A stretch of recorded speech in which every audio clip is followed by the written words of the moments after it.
A very short video, because if you've been following this series, at the beginning I mentioned how the barrel that came with the model was too thick, and that I knew it and you knew it, and I was not going to do anything about it. Well, I kept looking at it and looking at it, and it just looked so wrong. This was the thickness of the barrel. I have a lot of, it's interesting how it's 3D printed. Hopefully you can see how it's like a mesh. So it created kind of a problem in how do I tackle trying to make the barrel a little bit closer to what the real 50 millimeter L42 barrel looked like. I started messing around with the parts, cut it off, but it's not solid, so you just gotta be very careful. I have a bunch of different styrene tubes, rods, and everything. So I said, well, maybe I can come up with styrene tubing and then adapt it. And this is what I came up with. This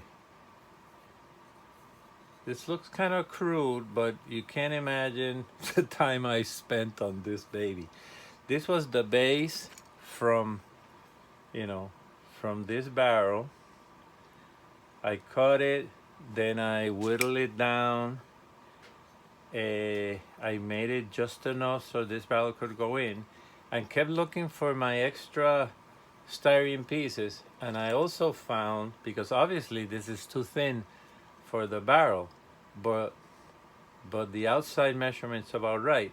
I found the size that goes perfectly inside of it, and that inside measurement is bang on for 50 millimeters in 1/6 scale. So I'm very happy with it.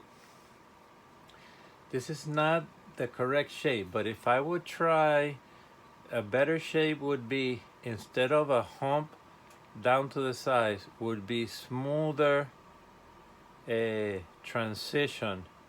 But if I bring this area down more, I get to the 3D printing inside, which is not solid, and it would just break. So this is as far as I dare take it. But again, in 1/6 scale, I always say, one of my million sayings is that nothing is perfect. And this is not perfect either. But this looks a lot more like the correct gun. I'm still pondering whether in some of the tanks, but not enough for me to go for it. In some of the tanks, they had like a canvas piece that would go from here, from the base of the gun. This piece doesn't move. This piece would recoil when being shot. It would go like from here to here, so that no dirt would get in there and create problems for the gun. I'm still not sure if I'm gonna do that. If I do that, it would hide the incorrect shape. So I'm still thinking about it, but at least now I have something that looks closer to the 50 millimeter L42. The L42, all it means is the length of the gun. Later L versions have the L60. The barrel would come out to like here, outside the video.